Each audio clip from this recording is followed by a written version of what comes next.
Hello everyone, this is Professor Hill. This is a short video for our class, Introduction to Ethics, Philosophy 2306 here at St. Philip's College.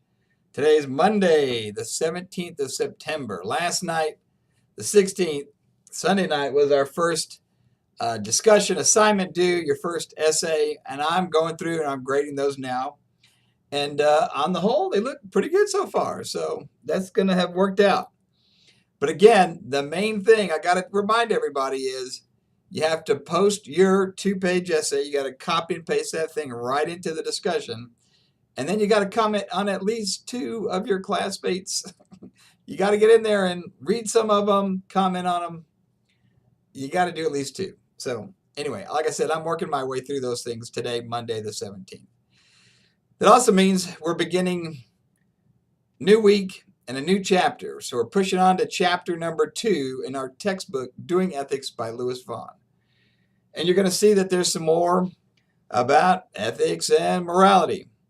So we're going to have a guest speaker today for this lecture. You ready for this? Alexa, what's the definition of philosophy? Philosophy is usually defined as a belief or system of beliefs, accepted as authoritative by some group or school, or, alternatively, the rational investigation of questions about existence and knowledge and ethics. Aha, we got ethics right there at the end, so that's a good one. So you got philosophy, and then one of the subsections is ethics, so we'll ask the guest today, Alexa, what's the definition of ethics? Oh, she didn't like that one. Alexa, what's the definition of ethics? Ethics is usually defined as motivation based on ideas of right and wrong, or, alternatively, the philosophical study of moral values and rules. Ah, the philosophical study of moral values and rules, which again got us to our third thing, which is, Alexa, what's the definition of morality? Morality is usually defined as concern with the distinction between good and evil, or right and wrong, right or good conduct, or, alternatively, motivation based on ideas of right and wrong. Oh, that's pretty good. Okay.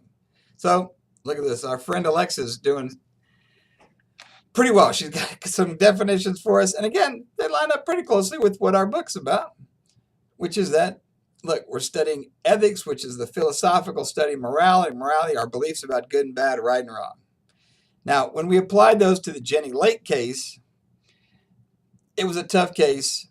People grappled with it and about what to do and how to apply these things. And they began to push us to evaluate our own sense of right and wrong, good and bad. And as I said, where does that come from? Why do you believe these things? Where were those things? Who instilled those things in you? Where did you get these concepts, these values, these principles? So I want us to keep thinking about that. And as we push into this next chapter, chapter 2, you're going to see that he's now going to push down onto the foundation. So if we believe these things to be right or wrong, good and bad, the question is going to be, where did that come from? How do we describe those fundamental building blocks of our own morality? So that's where he's going to go with this. Now, I want you to just pay attention to one thing as you start to read this chapter, which is look at the title and then look at the chapter.